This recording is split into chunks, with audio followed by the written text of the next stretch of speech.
Hello, and welcome to Catholicism in the Car. My name is Parker Zerbal.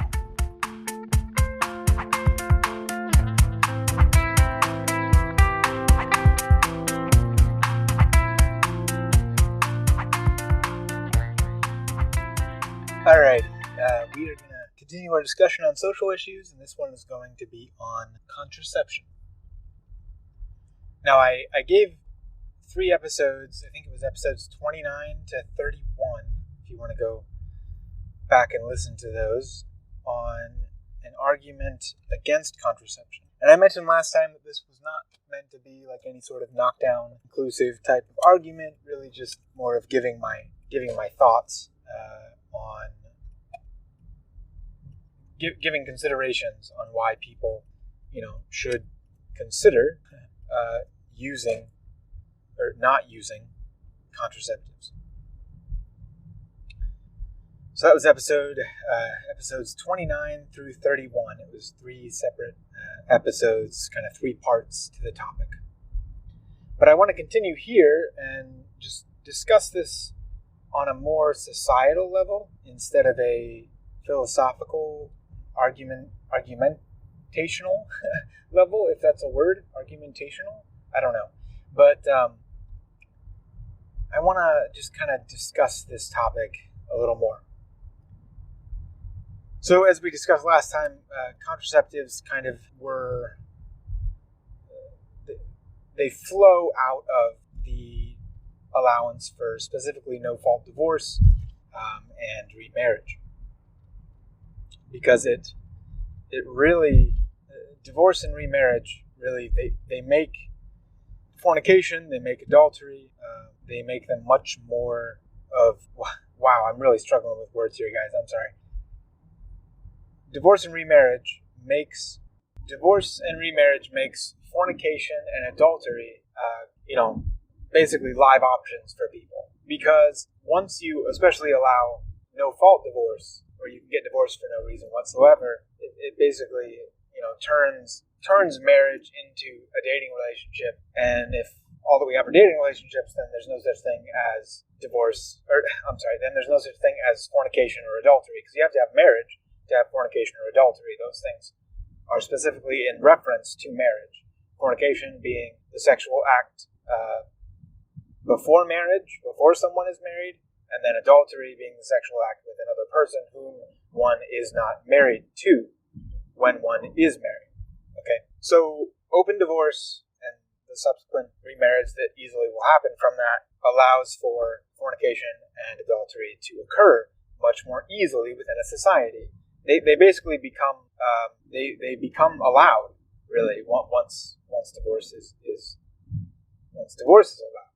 And when fornication and adultery are allowed, you need something to halt the natural process that occurs when people have sex, which is children are born. Not every time, obviously, not in every case. There are people that struggle with infertility. There are people that, women only have their cycle women are only fertile about a week a month. So, that has to be taken into consideration too. This isn't a blanket statement. We have to be aware of biology and all that fun stuff. But the natural outcome of sexual relations is a child. That's what sex is for. It's primarily for the bearing of children. The pleasure is secondary to that. Even if you just take this from a biological standpoint, why is there pleasure during sex? It's because, that pleasure helps to propagate the species, right? This is what happens, why animals have pleasure during sex, at least, generally, and why humans do as well, if you're just looking at it from a biological perspective. So it's not that the pleasure is the main aim. No, the pleasure is a means to an end, the means to the end of the propagation of the species. The first commandment that God gives in the scriptures is go forth, be fertile, and multiply. Be fruitful and multiply, right? So the end of the sexual act, the consequential end, is always going to be the bearing of children. Pleasure is just a means to that end, okay?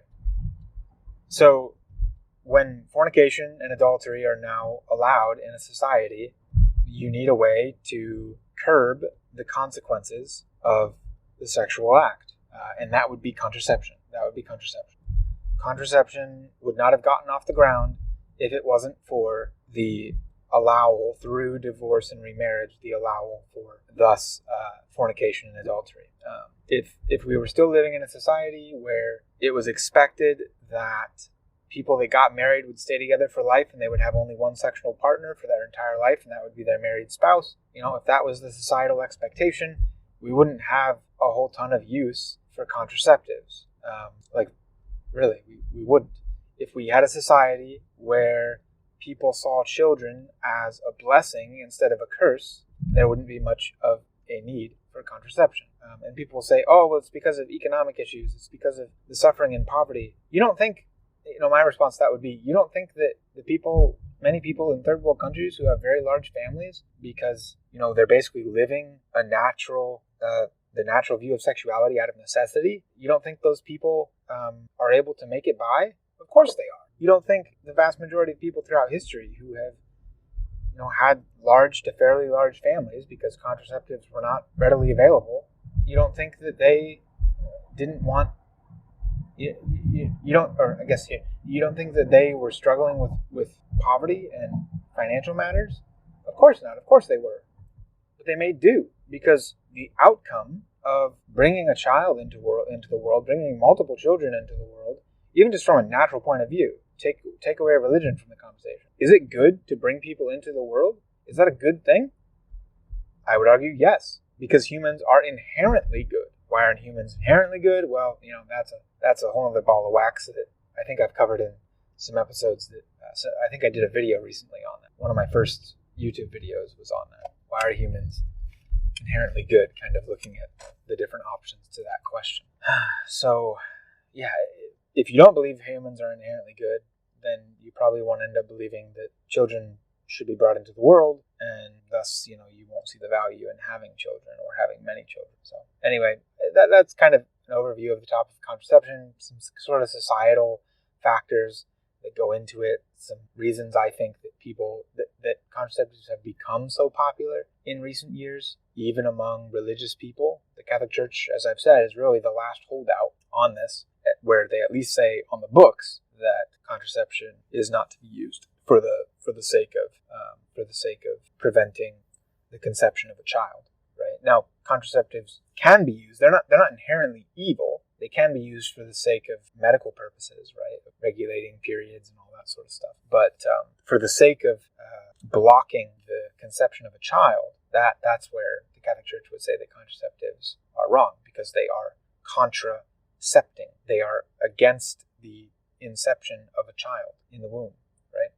So anyway, I think that kind of maybe does it for that topic on contraception. If people want me to speak more on it later, I will, but I think it's time. We'll just do one episode on this one, and next time we will move on to homosexuality, which, as I will argue, homosexuality is a natural outcome of what we've talked about before: divorce, remarriage, and then thus contraception. Because of that, the allowance for homosexual marriage, homosexual relationships, all this sort of stuff flows from the allowance of contraceptives. And I think it's also a reason, that's also a decent argument, at least in relation to Christians who are allowing for contraception to take place, for contraceptives to be used, right? Those Christian denominations that say that contraceptives are fine to use, I think the argument that it basically is a slippery slope down to homosexuality and transgenderism once you allow contraceptives.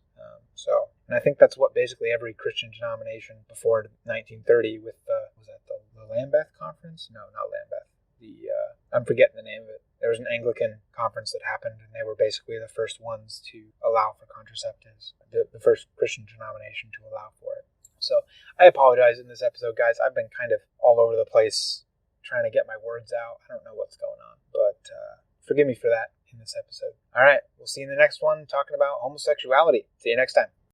Real quick, please feel free to subscribe to any of my podcasts on any of the podcast players. Find me on YouTube. Please subscribe. Like me on Facebook, like the Catholicism Car channel on Facebook, Twitter, Instagram. We're all there. Catholicism Car.